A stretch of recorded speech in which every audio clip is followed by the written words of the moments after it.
Hello friends, எல்லோரும் எப்படி இருக்கீங்க? எல்லோரும் நல்லா இருப்பீங்கன்னு நினைக்கிறேன். இன்றைக்கி சண்டே காலையில் ஒரே ஒரு சோம்பேறித்தனம் வந்துடுது ஆட்டோமேட்டிக்காக. எல்லாருக்கும் லீவு அப்படிங்கிறதுனால எல்லாமே லேட் ஆகுது.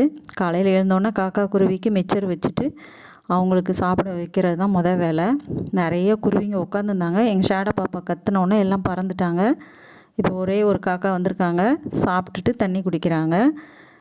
சரி, அவங்க வேலையை அவங்க பார்க்கட்டும், நம்ம டிஃபன் செய்ய ரெடி பண்ணணுமே அப்படின்ட்டு நான் இன்றைக்கி எனக்கு அரிசி மாவு, இட்லி மாவு இருந்ததோட கொஞ்சம் 2-3 ஸ்பூனு ராகி மாவு கலந்து தோசை எனக்கு ஊற்ற போகிறேன். எனக்கும் என் பொண்ணுக்கும். என் ஹஸ்பண்ட் ஊருக்கு போயிருக்காங்க. அதனால் எங்களுக்கு 2 பேருனால சோம்பேறித்தனம். மத்தியானமும் என் பொண்ணு ஊருக்கு கிளம்பணும். அவளுக்கு சத்து மாவு அரைச்சதில், எல்லாருக்கும் சேர்ந்தே அரைச்சதில் ஒரு தப்பு பண்ணிட்டேன்.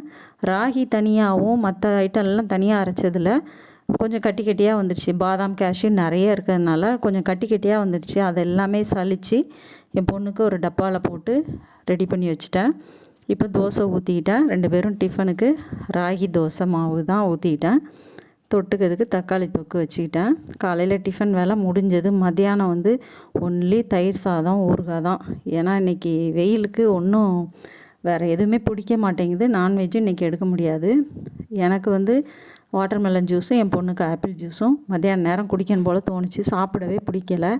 2 பேருக்குமே ஜூஸ் போட்டு குடிச்சிட்டு மத்தியான நேரம் கிளம்புறதுக்கு ரெடி ஆகிட்டுருக்கா என் பொண்ணு. ஜூஸை குடிச்சிட்டு கொஞ்ச நேரம் கழித்து சாப்பிட்டுட்டு கிளம்பலான்ட்டு இருக்கா. தேங்க்ஸ் ஃபார் வாட்சிங்.